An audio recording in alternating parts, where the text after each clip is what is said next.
That is very bad. Why do you do that?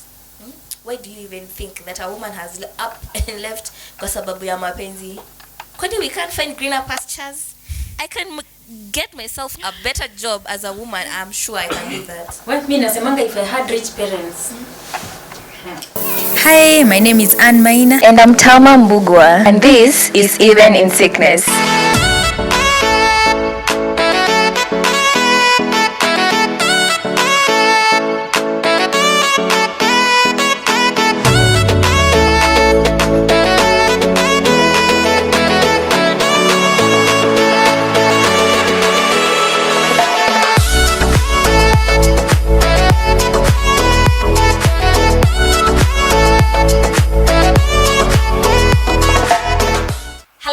Hello. Welcome back to another episode of Even in Sickness. How have you been? Najua it's been 1 week. Nakuwa postia last Friday, but here we are. Yes, we are back with a bang.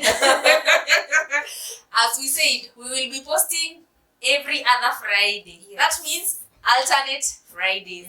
So usitafute video yetu next week, lakini the other week utaipata. Definitely. Yes, we will make your weekend. Yes, and don't miss it. Yeah, don't miss it. Today we have a very, very, very interesting topic. But before that, hello, subscribe. Yes, subscribe. Hatutachoka kusema subscribe, by the way, because because why? You are our friends. We are your friends. We're trying to educate you. We want to share our lives with you. You know the parts of us that we want to be seen. Yeah. And if you enjoy our content, obviously, najua hamtaki tuzame kwa hii field. Of course. Unajua watu wanaendanga tu they become what's the term? What's that term? Irrelevant. We do not we don't want to be relevant. So please subscribe. I hope you shared our previous video. Tunakuja ku-edit ku-review your comments. Yes. We are coming. But for now, share, subscribe, hit the notification bell, Like it. Yes, also like like the video. We want to know that you like our content and that you love what we are saying. But it's allowed to also dislike. Yeah, it's quite okay. It's okay. At least we will know. Yeah, what we are not doing. Okay. Yeah, so straight on to today's topic. Yes. You've already seen it. Simunaona hapa tu chini. We love being medics. I love it so much. Lakini Kuna tu vitu zingine. Yeah, there are things we cannot avoid. And that's why we brought this topic. Yes. Things I hate about being a medic. Yeah. Obviously, I'm sure in every profession there are shortcomings, there are pros and cons, and Unfortunately, we have to have this discussion. Unfortunately, because if we love our jobs, hatuweko na vitu we hate. Lakini we are human beings. Lazima kuwe nazo. All right. I think we can go straight to our points. And ukisikia kitu imekushika sana, please put a pause on the video and comment before you forget. Yes. If we talk about something, alafu unajua mtu anasemanga wacha nita comment after the video. Usingoje video ishe. Put a pause, comment, tell us what you think, tell us about your experience. If you feel like, you know, tunaku act like we are Tunakuchoma. Sema. If you feel like these doctors don't even have passion for their work, say it. We want to know what you think, by the way. We really do. Yes. You want me to start? Yeah, for sure. I think the first one is long working hours, but hey, let me tell you, unafikanga home, unashanga who is even eating, wachana na kupika.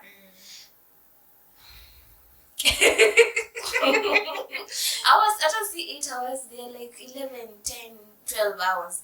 Now then you're on your feet the entire day.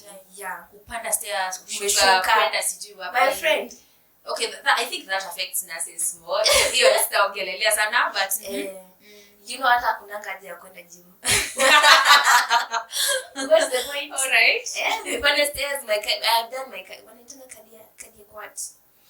cardio. I know the term you're looking for. Exercise mepiga bana for like 6-7 days or 6 days in a week because you're up and down, overworking and especially sorry to say, please our boss, if you get to watch this, don't crucify us. Sorry to say, but especially in private hospitals, anyway. Wow. Just wow. The watu wana work public hospitals sijika wata relate by the way, but we as much as public hospitals unaingia saa moja unatoka like saa moja bado.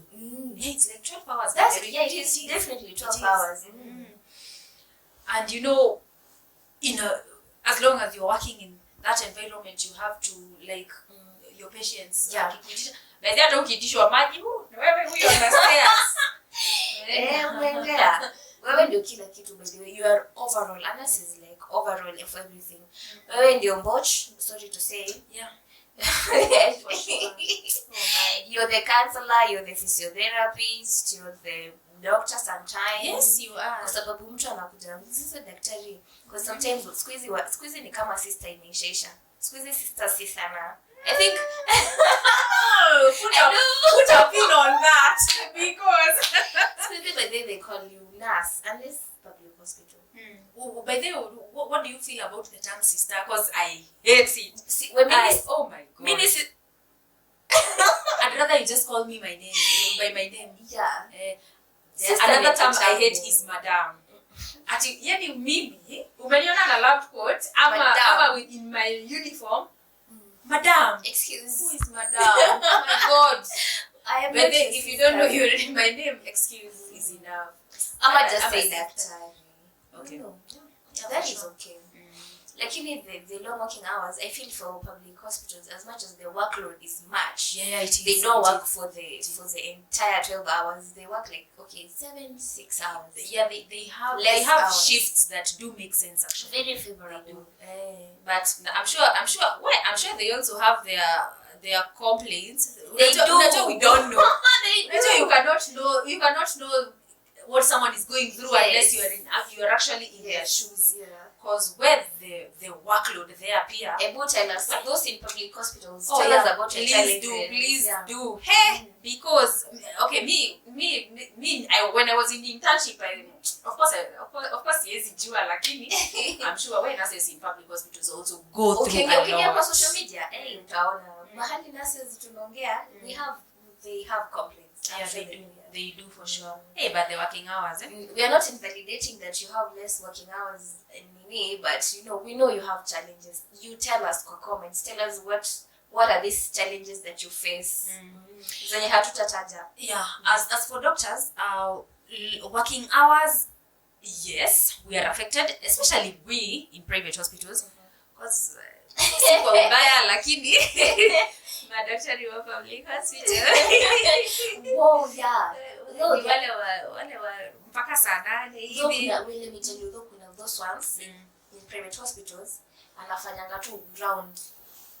I think it depends with the facility that it actually does. Anafanya tu round if kama yuko outpatient. Maneno amemaliza kama within an hour 2 hours and unless now they call you go see a patient. Actually, the thing I can talk about long working hours is when I was in internship. Because we used to do, let me see, unafanya day, night, and day. We used to do a 36-hour shift. Yes, we did. We used to do a 36-hour shift. What do you base? Of course you do. But fresh. Ukiwa wapi sasa? You get to go home ama you do it in the hospital? So first of all, you have a call room. Let me just call it a call room, but it has everything. Iko na bafu, iko na kila kitu. Lakini pia if you're living near the hospital, you get to go home. Yeah, obviously, and take a shower. Lakini I know the many doctors watasema why, what for? Oh my god, don't get me started because hiyo call room yao. Nyinyi mlikuwa mnaona male doctors interns. Male doctors period. Poleni, I take that back. I take that back. Kikianza kuongea maneno. I take that back. Okay. I know they're clean people. Yes, So yeah, when I was in internship, we used to work 36-hour shifts. Oh God. Where it was hectic. What have you imagine wananyima interns pay? Let me tell you, why interns are the donkeys of the hospital. Yeah. Medical interns. Nakwambia you work. Nimetetewa.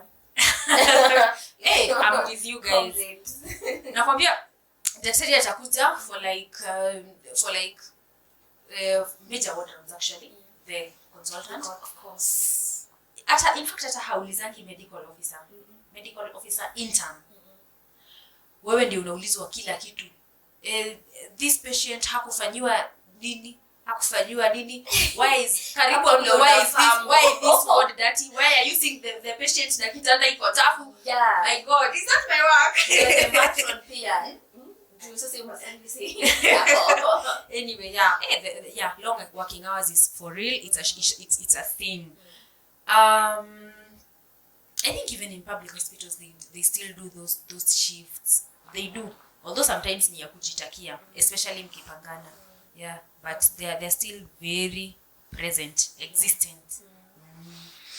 Wow. Yeah. Hey, it's your turn, Mama. It's your turn. Where? All right. Me, my first point is training. Hey. Don't remind me. The medical training. My God. Let me tell you. Sasa, okay, I don't know where to start. Although it's different for different people. First of all, we go for 6 years as doctors.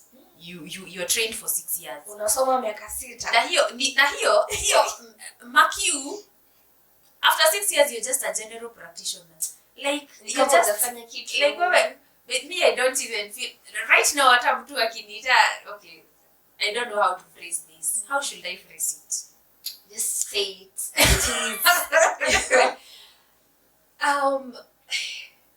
I don't feel like I'm a very junior doctor. Let me say it that way. Okay. I am a very junior person in the medical field.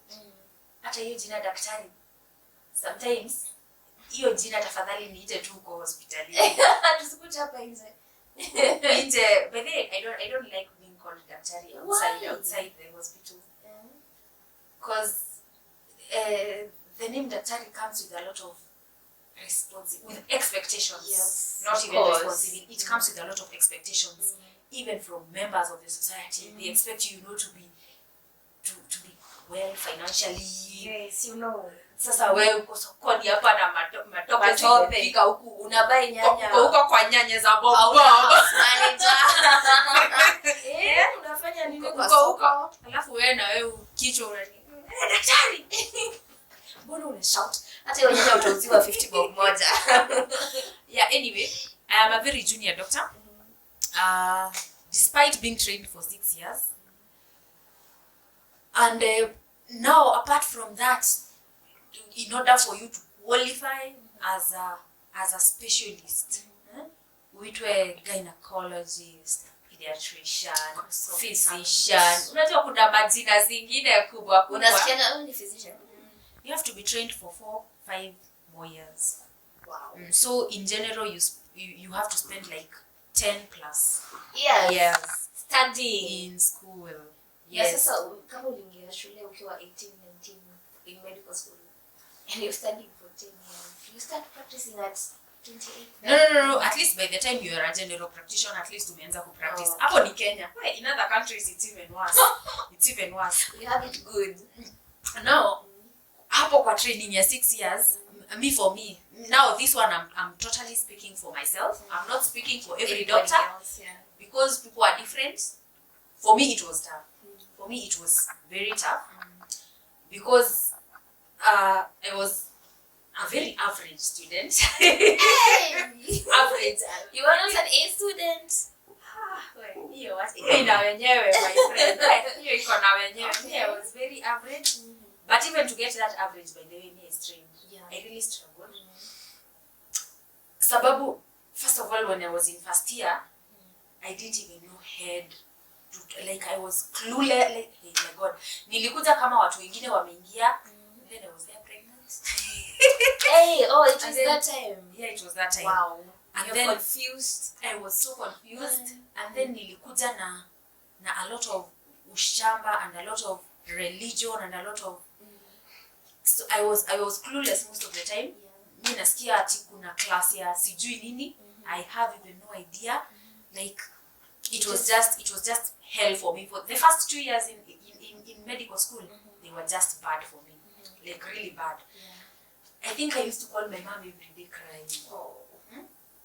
Hata pass mark yetu inakuanga 50.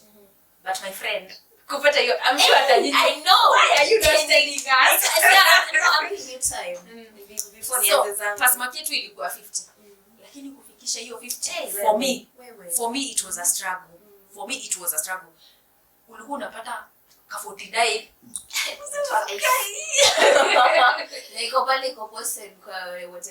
So me with my average stuff, in most cases I used to pass with 52. Wow. 50. Kwani kuna mtu alikuwa anapata 70? Okay, yeah, right, definitely. My God, of course. Na 100. Of course not 100, 70, 80. And then me by the way nilikuwa nawaangalia and I'm like, Baby, how are much you normal? Are you like us? But I think vile nilifika that year, it became a bit easier. Although in that year I had so many oh my God, I also had do you have a point on finances? No, I think We can just talk about it in this. Hey, the finances are also a lot. Me personally, I was self-sponsored. Sikupata government sponsorship.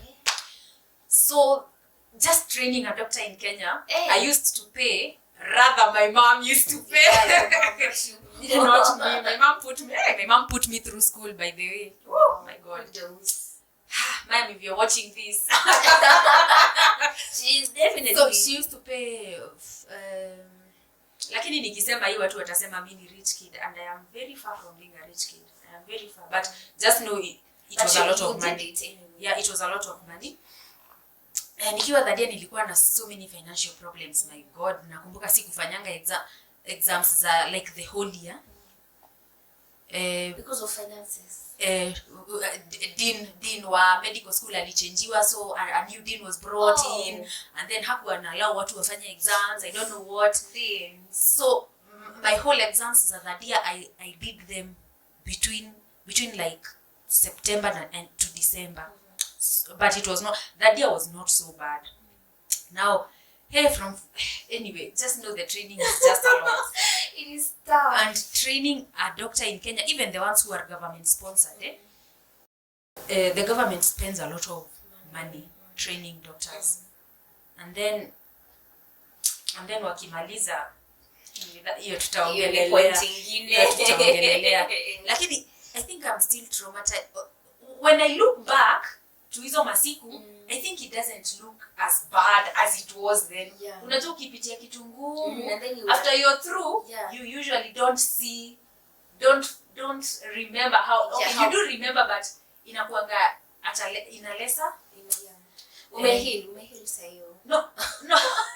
After so many years, umeheal from the trauma and the hurt. Of course I've healed, lakini I think it has affected me because by the most of my classmates, or not most, a good number of my former classmates wameanza sasa kurudi masters. Yeah, of course. Sasa waende waka specialize, lakini mimi nakatu hivi I'm like, if medical school was that bad for me, masters. I'm not sure I actually want to do masters. And if I do, I think I'll do something that is I don't know. I think I'll do a master of science or something. Not master of medicine. Just thinking about it, you're tired. Sasa unajua hiyo time there was no responsibility. Side is pressure. You want to family and I don't know what. But because you'll be working. I actually don't think I want to do master of medicine. I don't. Please God. Please God. Salute to the ones who do. Yeah. Please God, Mungu anisikie sababu Mungu nionekanie hata nisipofanya master ya medicine. Amen. Tafadhali. May I become successful. Amen. But it is hard. Yeah, it is. Tell us about your experience. Well, mimi kwanza the time when you go shule, you only go home in December. Yetu ilikuwa December because of the intake. Alafu you're in school from Monday to Friday, from 7:30 to 5:30. The only time you're home ama ume decide kukaa home ni Saturday, Sunday. And then sasa the entire day is Monday to Friday, you have classes throughout the day. Hakuna time off. Na the breaks like 10-30 minutes. The only break ilikuwa refu ilikuwa like an hour. Wow. And the books. Vitabu kubwa. Content yenye unafaa ukumbuke wewe. And then you study, and then maybe the exams, the ones that you need to, the things like the amount of content you need to read ni hivi. Alafu exam inaletwa ni like a chapter of what you want. And medicine is so funny. You cannot exhaust medicine by the way. The content is a lot. I am telling you, even if you meet a professor in I don't know what but there are so many things they don't know still. And then they keep updating these things. So you have to be on your toes kila time. What did they say about this? What is the new regime? CG for what? Yeah. And then what else? What else was there? Exams and cut marks. Where yetu ilikuanga 50 pass mark. Of course. Alafu upata mkrosiani tu na lecturer kidogo. Anakuwa 49. Utaishi kupata 49. Alafu unafanya supplementary. Hata na soup unafanya retake. You go back to that a whole unit na labda you did it for 2 months. And then you have to go do the retake, and still if you're on rotation uko hosi. So imagine umeenda rotation in another hospital iko like you have to pay like 100. Sasa okay, we had a school bus. So transport sisi kwetu haikuwa issue. Lakini sasa if you have a retake, you have to go back to class and then urudi. Ama sasa maybe sasa mjipange na the teacher. No, sorry, the nursing charge. Sasa hata social life iko wapi hapo? No, there's no social Hakuna life. social life. Hata how many times do you even see your family? It's very minimal time. But there are people who had it easy. By the way, there are people who are just geniuses. Yeah, like unasikia mtu amesoma ama teacher ameuliza swali, you unajaribu kuraka up your mind kufind an answer, alafu mtu akotu. And not even that, we had a classmate. Yeye ni kama anashika tu vitu Very fast. As the lecturer speaks, ni kama yeye anazishika tu. Na utapata ati akisoma vile I think mimi nilikuwa nashinda library. I remember actually my best friend from college, Lilian. Ilikuwa determined. We used to meet in the library. Hapo ndio tulijuana because from the time semester imeanza, huko tu library. Natokanga alafu dom zetu zilikuwa mbali huko, unapanda library. But there's someone who just listens to the lecturer and then they just need to like polish up some stuff. Kuna mtu hata aiandika notes, umengangana ni kama una copy the whole text. Friend. There are people who I think they're just I think I also have they're that just trauma. right. Going back to school. It's a lot of work. Mimi kwanza mambo tu ya kuelewa hizi vitu. And then you want to understand so that ukienda ku practice, you're dealing with human life. You don't want to make a mistake. So it's a lot of pressure. But at the end of the day, when you come back to the field, ni kama mnaletangwa tu at par. Yeah. At the end of the day. Even unless as mtu at least it depends now with your thoroughness, with the experiences that you have in the field and all that. But mnaletangwa tu at par. It's like, because at the end of the day, this is Kenya. The medicine you practice, there is only a certain number of drugs you can prescribe. It's not like you can prescribe amoxicillin better than I can do. It's just the same thing. It's a fixed dose. But then, it needs. Sasa depending on your research and how you update yourself and all that. Wow. Shida inakwanga kwenda interview sasa. Zuko sasa utauliza maswali. Utauliza maswali you don't expect. Interviews. Don't remind me about interviews. Somebody was telling me that they even ask you about the constitution. I don't know about. Maybe kama si maboza is it because we have ethics somewhere in the constitution. Lakini hiyo swali it's totally unrelatable to medicine. and they ask you, now maybe that is the question that. But it's not like even the It's not like even the because medical the questions they will ask you. Utajua kitu. Anyway. Yeah, something like you. Anyway, so the training, for those aspiring to be doctors, karibuni sana. Your dreams are relevant, and please, They're valid. they're valid. But you should know that it is not easy. Yeah, it's going. You're going to put in a lot of work, emotionally, physically, psychologically. Yeah, financially too. Yeah, it's a strain. It is for sure. Well, so that was my point. My next one is we are underpaid. Moment of silence. To our unpaid and well-paid medics. The amount of work is not equal to the money in my account. I know. Especially, wow. Anyway, endelea kwanza. Kazi ni mingi bana. The pressure ni mob. Yani unapatwa kwa kila, you're just in the middle and everybody is just jabbing you from every point, you know. And then sasa you have, okay, we are adults, we have responsibilities, you're spending your time. Hata tunasemanga sisi ni wageni kwetu kwa sababu when are we even at home? Na hata ukiwa home bado someone is gonna call you, hey, sijui, I don't know, do this and that. But they watu naika simu zetu sometimes will not disturb kwa sababu I don't have my own time. Especially sijui kama public hospitals have that problem. Lakini sisi watoto wa private hospitals bana, it's a lot. The money, the amount of work does not reflect our bank accounts. I think really that is a big issue. It's a very big issue. Kwa sababu hata juzi the entire health sector was at a standstill. I think the system is just rigged from top. In me, I don't know what to say about money. But especially, I think the nurses are more hit than the doctors. But even the doctors It's a lot. Especially sasa ukisha consider the training one na ile mambo umepitia shule, and then you come out to the field upata ile pesa unapewa. It is really and then sometimes it also depends on the institution that you're in. You know, the institutions that pay their workers well. Yes. And even working hours utapata it depends with the institution, by the way. I think the ones wenye hawajafanya hivyo, you need to do that, man. You need to pay your workers well. Kwa sababu sasa if you are paying them well, then you get better outcomes for everybody. Yeah, for sure. The patient. For sure. By the way, be informed. Be informed. Let me tell you, that you treat your workers like crap. Even your patients will be treated like crap. Because I don't care.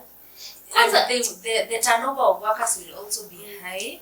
You know, it depends with a lot of stuff, and that's why just the whole system from especially patients in public hospital wanaendanga wanasema huko ukienda nurses sijui wanatuchoka sijui wanakuambia we mama sijui, like they can literally just look at you. Wewe unaingia ukibleed wanakuangalia tu. Let me tell you, it's because of the policies that we have. Definitely. You pay your workers badly, they are overworked, they are underpaid, they are I don't know. Then obviously the job, the output will reflect. It will reflect on it. The outcomes will be bad. Even the motivation, by the way, hakunanga. Kwa sababu this person akona pressure za home, akona pressure za family. Wewe umekuja umemongezea financial pressure, and then your patient pia anamuongezea pressure, and then administration pia. Hospital. Did someone hurt you? Were you hurt? No. I am just taking the pain of everyone. Get it off. Yes. Get it off, girl. I'm your advocate. Well, anyways, by the way, it's a very serious matter. Lakini mistaki kuongea sana. Because if I start talking, nitafutwa kazi. Well, I think your other point was kind of related to that one about understaffing or something. It falls under there. Yeah, it falls there for sure. Because of course, if you treat your workers as scraps, wataenda. Of course, we're going to have understaffed. Alafu unajua sisi waambiana tukienda huko nje. But then we have a list. Nimesema siri yetu. We have a list. Yeah. We do have a list as medics. It circulates in WhatsApp group. Yeah, so tunajuanga hospitals that don't pay their workers on time. Hospitals that hawapeanangi leave. We have a list by the na circulate to around. So sisi see. Well, many times I can't go. Niende niteseke. Alafu by the way, mimi, you know, we will go outside and then someone is like, what do you think about this facility? Uko just after place ingine. Usiende. But anyway, who are we? What's mashida zetu ndo they will determine the place you are, and I guess we accept. But they accept the things that you can't change. Yes. At the end of the day, that's what you can do. Accept them. Kwa sababu with this government, sioni ni kama tunaelekea mbele. But they sioni. Sad to say. Unless unataka kwenda kusimama politician na huko uanze kuchange hizi policies, imagine they are going to remain the same. But it is even hard for the people who are genuinely going to these positions, trying to change policies and stuff. Because also you have to break in, and then ukipatana na huko ni walls ziko. It's hard to penetrate. God give us strength. Yeah. Because if you can change something, then well and good. If you cannot, look for a way out. And wisdom, yeah. Ama basi tutafute hustles huko nje. What are content creators? Maybe kama account kata increase kidogo. You know.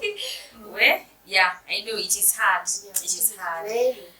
Understaffing is also by the way a very relevant point. It is by the because kama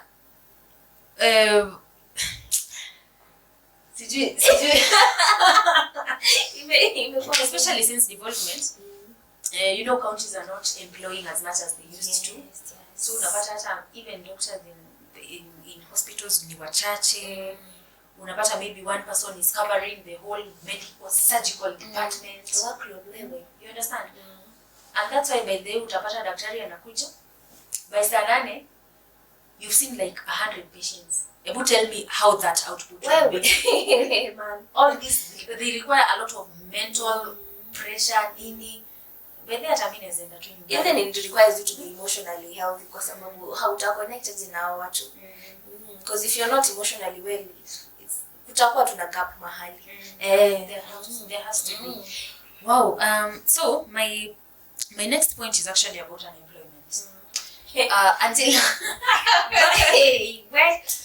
Until recently, I think the career that most parents used to tell their children to follow was the medical career. Enda KMTC fanya nursing ama ukipata wewe enda market utakosa kazi. Yeah, those were those days. Let me tell you. Where? Maybe I will talk about it. Yeah. After internship, do you know I finished internship in April. Believe it or not, my first employment, I got it in December. Okay, najua people from other courses will not understand this because we know you guys come up for over 5 years and we are sorry. Yeah. Lakini imagine you've been training for 6 years. Imagine the amount of money that your parents have put in. Imagine the pressure that you have gone through. Imagine you have the title of being a doctor. Imagine you're being called Dr. So and so. Lakini you have nothing. You totally have nothing to show. To your name. Sasa hapa ndio connections zinakujanga sababu me my colleagues kuna wenye tu wali maliza tu I guess na wakapata kazi nini, you know, maybe if your parents are connected or I don't know, and then I think there are people who are just also blessed or lucky. But for me I finished my internship in April. nilitafuta kazi chama mpaka nikaona Alafu no. I went and started a clinic. Wow. A clinic in Murang'a. Where did you get the money? Capital? And no, I had saved from internship. Okay. And unajua clinic hata kuanzisha si eti ni pesa mingi. But let me tell you, interns before strike this time, interns walikuwa wanalipwa vizuri. Even they were actually being paid better than doctors. I remember to college. Wait. Even they had cars. Alafu unaangalia age ya dem ako like 22, 24. Like wow. Yeah. And then around that time nilikuwa pia naogopa living large. Kulikuwa nako kafia kuambia to tell my friends who we were with in school ati sijaipata job. Wow, yeah. Kwa sababu you fear the judgment. Walikuwa, there is also that because kuna mtu atashangaa how kwaje, or maybe you're not good enough. Na uko na hii title. So I stayed April, May, June, 3 months. In June nikaona hii pesa yenye nilikuwa nimesave from internship kataisha. And then unajua niko na mtoto anaenda shule nini, bado unalipa nyumba, pia utaki kurudi home. And me I was old because nilimaliza shule when I finished school I must have been 28 or 9. Wow. Yeah. Wow. So pia uwezi rudi nyumbani. You can't just go home. So nikaenda nikaanzisha tuka clinic in some very rural part of Murang'a. Very rural. It was, I think the first few times it was doing well. So nikienda sasa kutafuta kazi, I remember kuna place nilienda kutafuta kazi just nearby. Sagana, actually Sagana and Murang'a are not very far. Yeah, they're very close. So the CEO I found in that hospital akaniuliza, so where are you working right now? Nikamwambia niko kwa dispensary fulani. Akaniuliza, are you a clinical officer? Why are you working in a dispensary? What did he expect you to do? Aki nilisikia I felt so inferior. I don't know the term to use. It is that, but I remember nilikuwa even my friends, unaona ile maybe all your colleagues or your friends wako kazi. I know that pressure. I know. And then you don't want to tell them. Yes. You also don't want to ask for money because unajua from internship umekuwa ukilipwa hivi and then all of a sudden you're making less than 10 Gs, 20 Gs a month. Haya. Sasa utaki kusema pia. So mtu hataki kupigia kuuliza, hey uko aje, siku hizi uko wapi? Mwambia niko Murang'a, nimejishikilia tu kwa hosi nyingine. Of course siwezi mwambia uko kwa dispensary uko. But I think at some point I got stressed, distressed, of course. Okay, kufika kwa depression, but I am very sure it was heading there. Juwe, I think I would even cry. Nashinda, oh my God. Sasa hii ni mambo gani? But it was a lot. So I ran that clinic June, July. Hey, I ran it for quite a while, and it's because sikuwa na any other option. I didn't have any other option. Then in November ndio nilitiwa kazi. And it was not actually employment, nilitiwa locum. So the doctor oh my God. The doctor who was working in that hospital alikuwa anaenda leave. So they wanted someone to just cover hizo miezi because alikuwa anaenda leave, I think we are 45 days. So at least nika cover 45 days. And I think that's where I started. So I covered part of November and part of December. Yes. So that was a breakthrough kidogo. That was a breakthrough because after that nikaitwa kazi. But then when you are at that point, tama hata ukaitiwa kazi when uambiwe unaenda kulipwa, sema tu because they have a story. Nakwambia hata ukapata mtu akwambia anaenda kukulipa peanuts, utaenda. Yeah. Because at the end of the day they don't know the hawajui ile shida uko nayo kwako. Unajua, so even when these doctors are fighting each time ya strike, unajua there is someone somewhere who was struggling. Yes. There's that intern mwenye ametoka shule anataka pia kuingia kazi. Do you know hata huyo intern ukimwambia we are going to pay you this amount of money, I can't think. And all this I think came with involvement.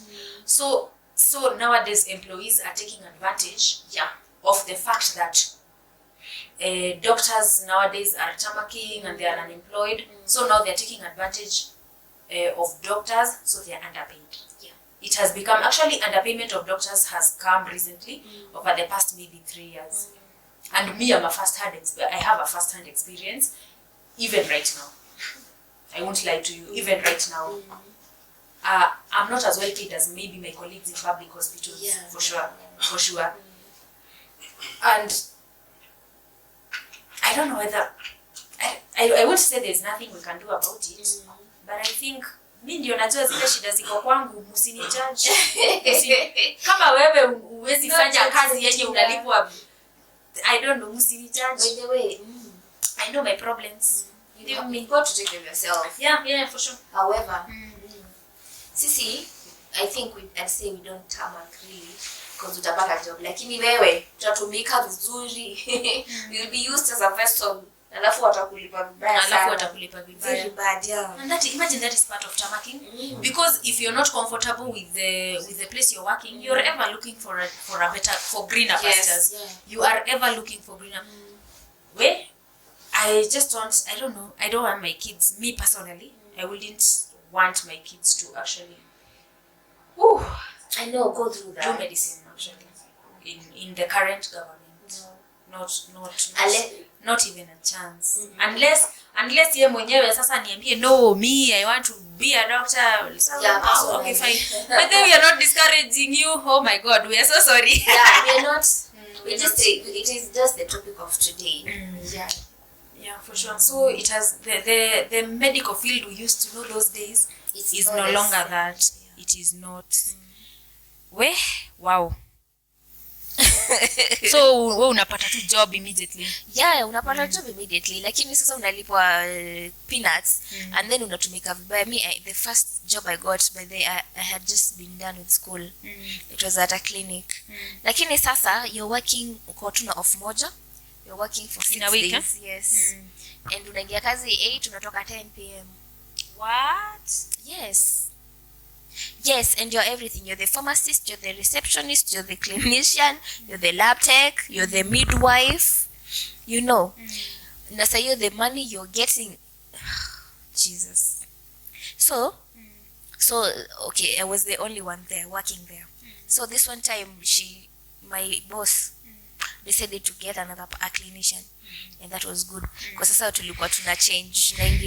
Unaingia 8, unatoka 6. Unaingia 10, unatoka late 10 p.m. Sasa, I don't know what happened. I don't know. Ni kama tu hawakusikizana na this clinician. You know. And then waka set up kitu to make you to waseme this is the reason why we fired you. Sasa si mimi ndo tabaki hapo tena. And I had worked for 2 whole weeks without offs. Na sasa unajua unaingia kwa nyumba saa 4 na saa hiyo hujapewa lunch. The only thing umepewa hapo ni chai. Wewe ujisort mambo ingine. So na sasa pesa unapata ni kidogo, so you wondering, is it going to be rent, is it going to be food, what is School fees. And you're just starting, you know. So utilities ni mob. And then so mimi nikajua hapa wewe you want me to go back there.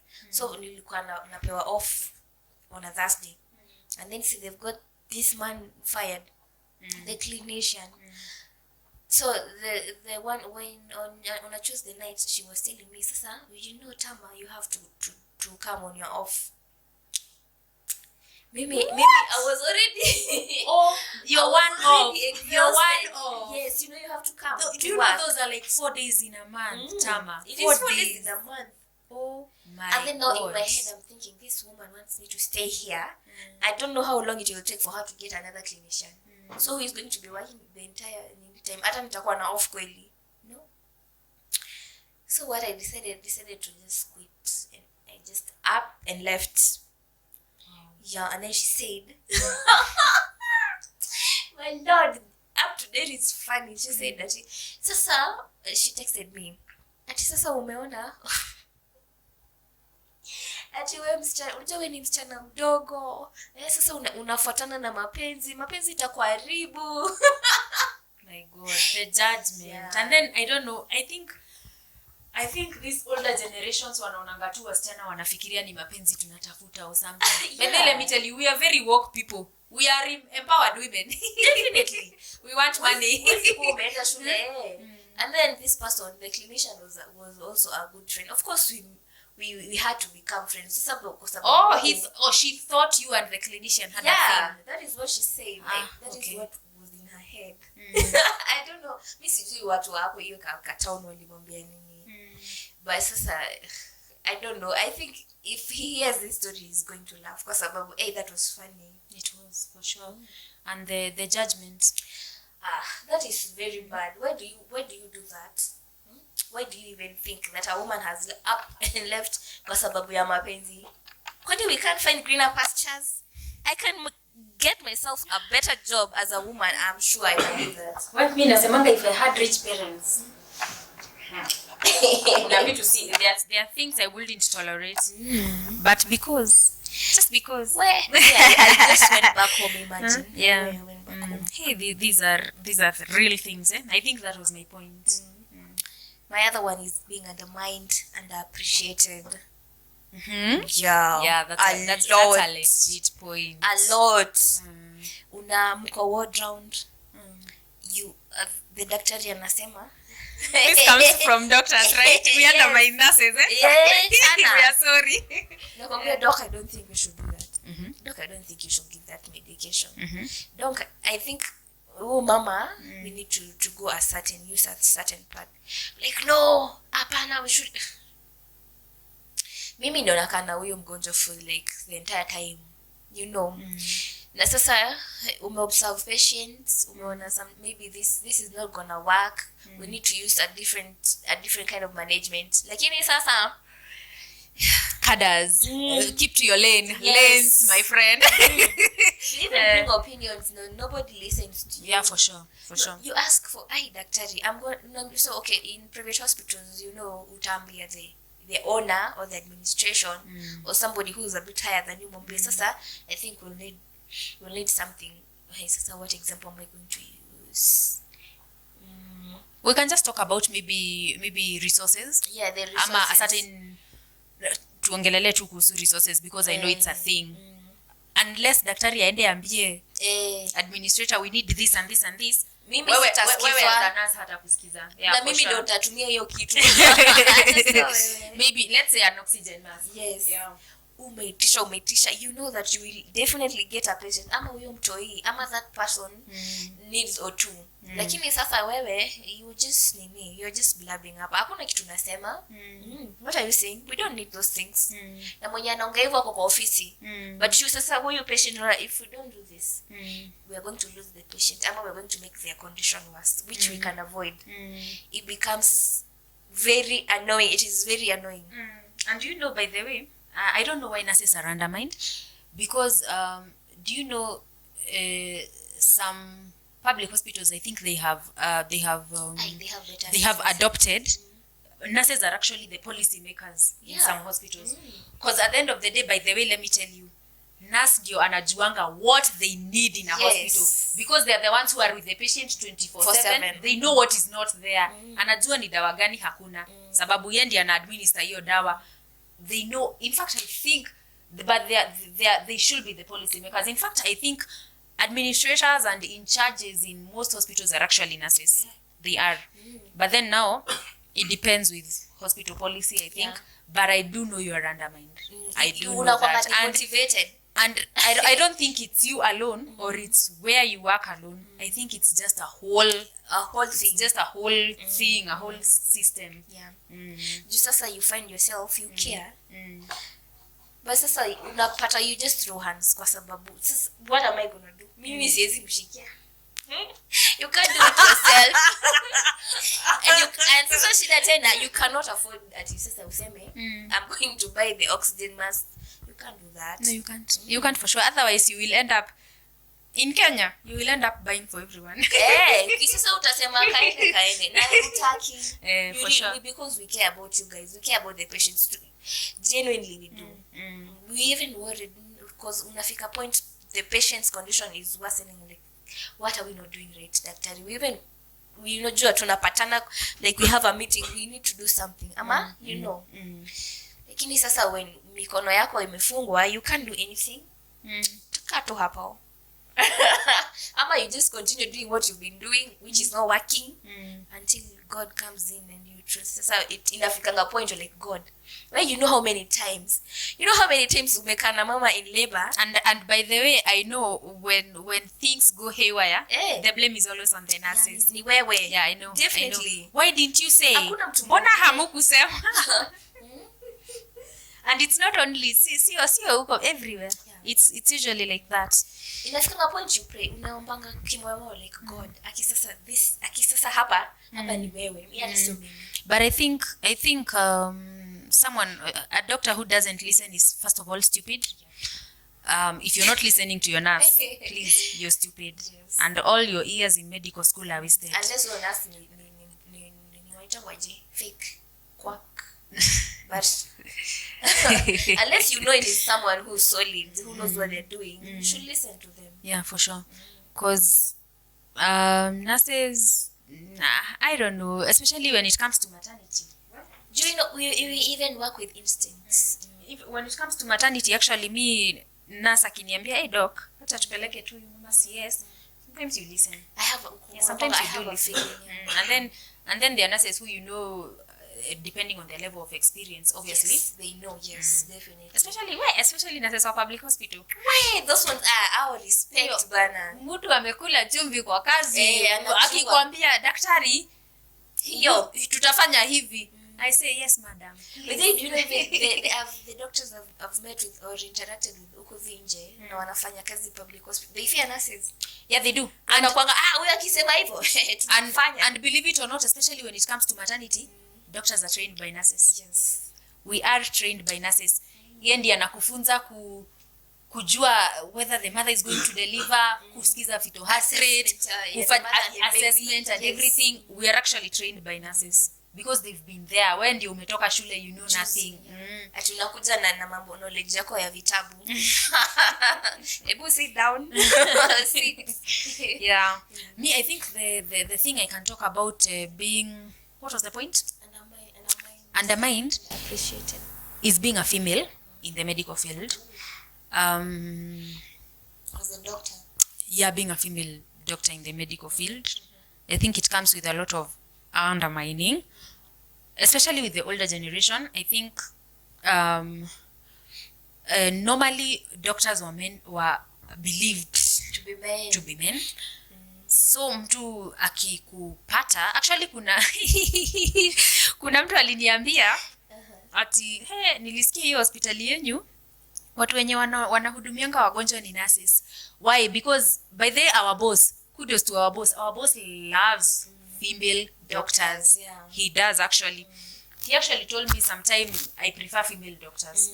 So he employs female doctors. Well, I don't know why. He employs female doctors. So there is a time when we were all females. Yeah. Was it, I think last year but one. Yeah. Alafu kulikuwa na madaktari wawili, they were just small to girls. So unajua patient akikuja anaona first of all you're small, you are a female. Sasa wewe ni mtoto. So atasema you are a nurse. Yeah. In fact hata akiingia kwa hiyo room atasema hello sister. So me I think I've developed the thing of correcting someone. Usually I tell them, oh, I'm Dr. Ann, I'm Dr. so and so, what do you need? Ama mtu anakuja wewe ndio there's a time I was working night shift. Kuna wakati nilikuwa night shift.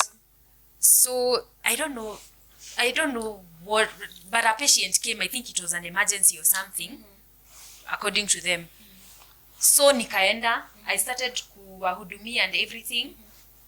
And then I had them calling. I had them making a call. Ati, hakuna daktari. Lakini, do you know I stopped him or her? Wow. I can't remember it was a him or her. Right there. Wow. And told them, nani amesema hakuna daktari? are you looking for a specific doctor? Kindly. You could have said that. Yeah, are you looking for a specific doctor? Because I am a doctor. I am Dr. Ann. The disrespect bana. Ati ni tumepata hakuna daktari. Wow. Because you're a female doctor. So I don't know. I think that is mainly what I can talk about, and that's why I think that is how I developed hiyo kitu ya kuchukia jina sister, because I always feel like me hata if I'm in a good mood, uniite sister, I'll be like, oh, I'm Dr. Ann. Yeah.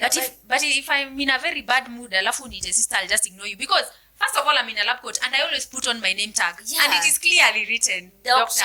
Ann. So sometime when I was in internship, I was in internship with a certain lady. She actually happens to be called Dr. Ann. So I think tulikuwa tumetoka from a very long shift hapo. And then unajua tu public hospitals vile watu wanapanga line. Watu ni wengi. Alafu pia umechoka sijui nini. So anyway, me I think I had left.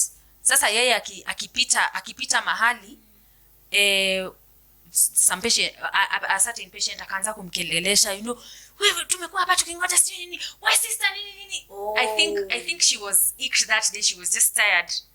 Alisimama akamwambia, tafadhali, I'm not sister. Mimi sio sister. How Anyway, dare you? I don't know, but please learn to address people by their titles. Yes. But that only applies in the hospital. But you know also, tukipata na huku nje niite tu hata niite we. Haina shida. But as long as we are in that setting, please give people their respect. And if you're not sure about what someone's title is, just ask them. Are you a doctor or are you a clinical officer? Are you a nurse? You understand? I think that is what I can talk about. And then the fact that they always believe a male is, what even makes it? In some episode I told you, niliwaambia, female doctors, studies have been done, and it has been proven that female doctors are actually better than male doctors. Because of the natural abilities that God has blessed the female. There's a lot of undermining for sure. We have to prove ourselves. We have to. Imagine Brett anacheka. You don't believe that? You don't believe that? Pick your phone. Actually, in that episode, please, Brett, in that episode, it was the episode about medical myths. I'm going to send you a study that was done showing that She's gonna prove that female doctors are actually, and it was not one study, there were several studies. Utaiattach hapo as a link so that people believe even in this episode, please attach it there. It should be known. Anyway, so please quit undermining people, and not only in the medical field, everywhere. Let's appreciate people you have employed. It's very important. Ata small Aki, thank you very much. Thank you for your work. We appreciate you. We see you. Ile tu hata umeambia msee hivyo bana. It does a lot of boosting up your energy and vibe to work. Me by the me when a patient comes and niulize daktari ako wapi? Usually I tell them, oh, I'm Dr. Ann. Are you looking for a specific doctor? Yeah. I know. I also don't want to offend You're them. very kind. You're very kind. So wanatulia wanasema, oh, sawa. The word sister, a fun fact, it came from Kitambo nurses used to be sisters, nuns. Oh, yeah. Yes, nurses used to be nuns. They were the ones who used to be trained, and then they became. Lakini sasa we have evolved from that. Say mambo ya sister tuache. Say itana tu nurse. Ama daktari tutaitika. And we are sorry to say, but the undermining does not only come from patients. It also comes from colleagues. Yes. It also comes from colleagues. It comes from everywhere.